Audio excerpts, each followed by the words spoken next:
پتھریلی چٹانوں پر انتہائی خطرناک انداز میں لٹکتے یہ تابوت اپنے اندر ایک گمنام قبیلے کے کئی راز چھپائے بیٹھے ہیں۔ چائنا کی دور دراز پہاڑیوں میں ایسا حیران کرنے والا منظر دیکھ کر معلوم ہوتا ہے کہ شاید یہ کوئی گریو یارڈ ہے، ایک ایسا گریو یارڈ جس کو ورٹیکلی بنایا گیا تھا۔ پر سب سے بڑا سوال ہے کہ آخر کیوں؟ ناظرین، چائنا کی سیچوان اور یونان پروونس میں ایسا منظر کسی ایک چٹان پر نہیں بلکہ یہاں کئی چھوٹی بڑی چٹانیں ہیں جن پر یہ حیرت انگیز منظر دیکھا جاتا ہے۔ کئی تابوت 100 فیٹ تو کئی 400 فیٹ تک کی اونچائی پر بھی دیکھے جا چکے ہیں۔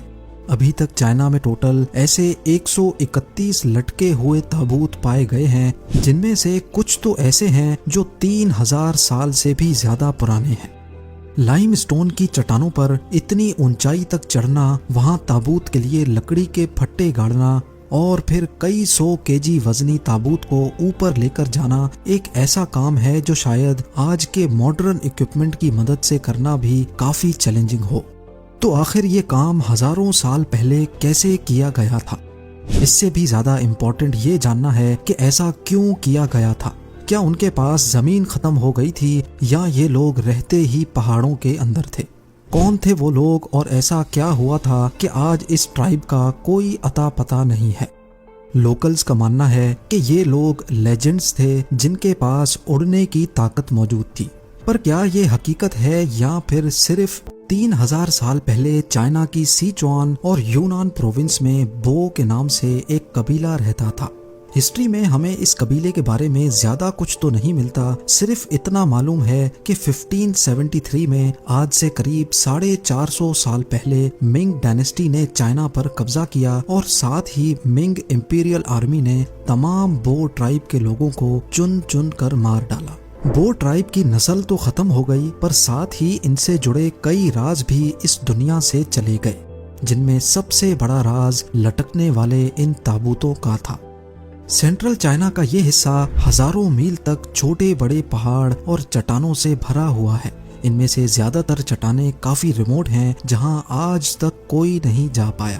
کچھ چٹانیں جو آبادی سے قریب ہیں وہاں تابوت دیکھے جا سکتے ہیں، لیکن ان تک پہنچنا پھر بھی بہت مشکل ہے، کیونکہ یہ چٹانیں عام چٹانیں نہیں بلکہ پتھریلی، نوکیلی اور بالکل سیدھی چٹانیں ہیں۔ کئی تابوت تو چٹانوں پر دور سے ہی نظر آ جاتے ہیں، لیکن کیونکہ یہ تابوت چٹانوں میں کیموفلاج ہو جاتے ہیں، اسی وجہ سے ان کو رینڈم چٹانوں پر ڈھونڈنا بہت ہی زیادہ مشکل ہے۔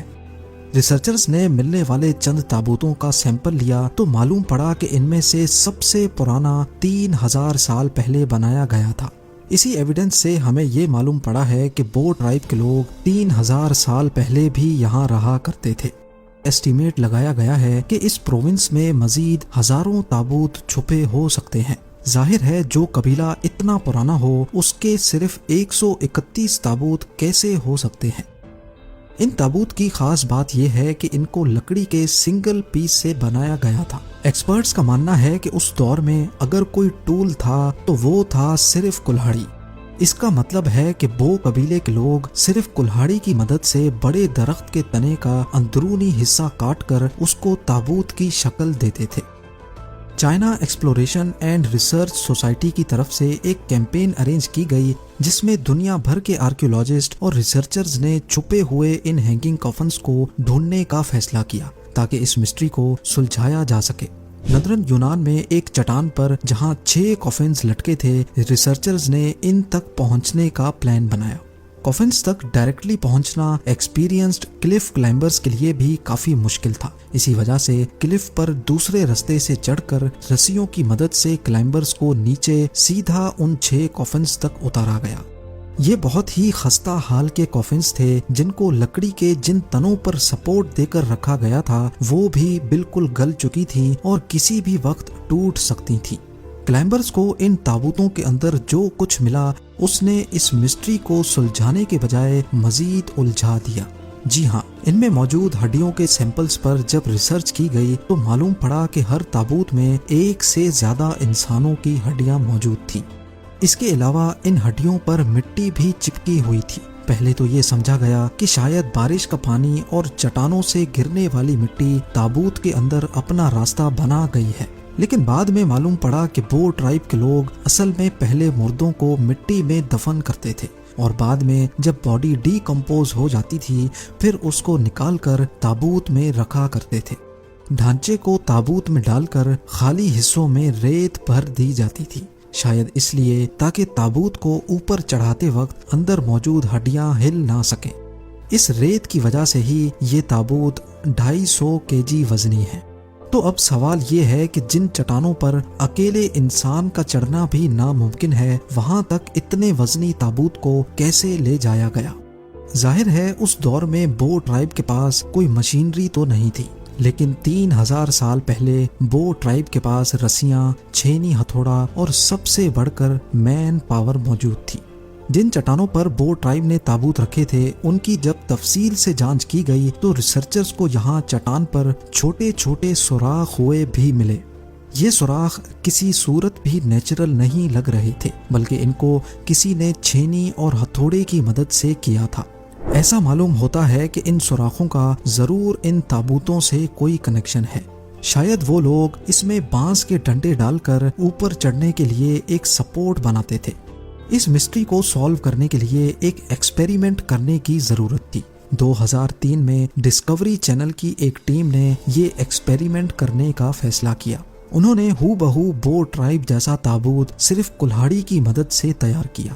اس کے بعد چٹان میں سوراخ کر کے اس میں بانس کا ڈنڈا پھنسایا گیا جس پر ایک آدمی آسانی سے کھڑا ہو سکتا تھا۔ اسی طریقے سے 5 سے 6 فٹ کے فاصلے پہ چٹان پر سوراخ کیے گئے اور اس میں ڈنڈے گاڑے گئے۔ یہ بانس کے ڈنڈے ایک طرح کے اسٹیپس تھے جو چٹان پر اوپر چڑھنے کے کام آتے تھے۔